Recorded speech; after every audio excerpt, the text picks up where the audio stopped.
À aucun moment, je n'ai affiché une attitude belliqueuse, quelle qu'elle soit, à l'égard du Rwanda ou de l'Ouganda ou d'un autre de nos 9 voisins. Aujourd'hui, nous vivons cette situation et nous sommes les deux seuls capables d'arrêter cette escalade. Je le dis en prenant à témoin le président João Lourenço, notre président actuellement de l'Union africaine, dont je rends d'ailleurs l'hommage, un hommage particulier pour son implication dans cette crise, et qui, comme vous le savez, était à quelques encablures de la régler définitivement. Mais malheureusement, sans aucune raison, en tout cas je n'en ai jamais entendu jusqu'à ce jour, vous avez boycotté cette cérémonie alors que nous étions à 98% déjà de recouvrer une paix durable. Mais il n'est pas trop tard pour bien faire. Et c'est pour ça que je prends à témoin ce forum et à travers lui le monde entier pour vous tendre la main, Monsieur le Président, à ce que nous fassions la paix des braves. Et cela demande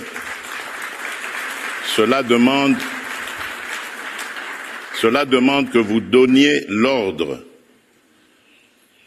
aux troupes du M23 qui sont soutenues par votre pays d'arrêter cette escalade qui a fait suffisamment de morts comme ça. Nous les comptons par millions depuis des années. L'histoire nous jugera. Il est temps d'arrêter et de nous tourner vers la paix et le développement. Je remercie le président Cyril Ramaphosa qui est venu à nos côtés, qui n'a pas hésité à envoyer ses troupes, dont d'ailleurs certains éléments sont tombés sur le champ d'honneur dans notre pays, au front, ce qui nous oblige à rester définitivement reconnaissants envers la République d'Afrique du Sud et des autres républiques sœurs de Tanzanie et de Malawi qui avaient aussi contribué à des troupes. Mais je crois que l'Afrique aujourd'hui a besoin de passer à autre chose, Monsieur le Président Paul Kagame, et nous en sommes capables. Prenons simplement le courage de nous regarder en face, de dire ce qui ne va pas et de prendre les décisions les bonnes pour nos populations.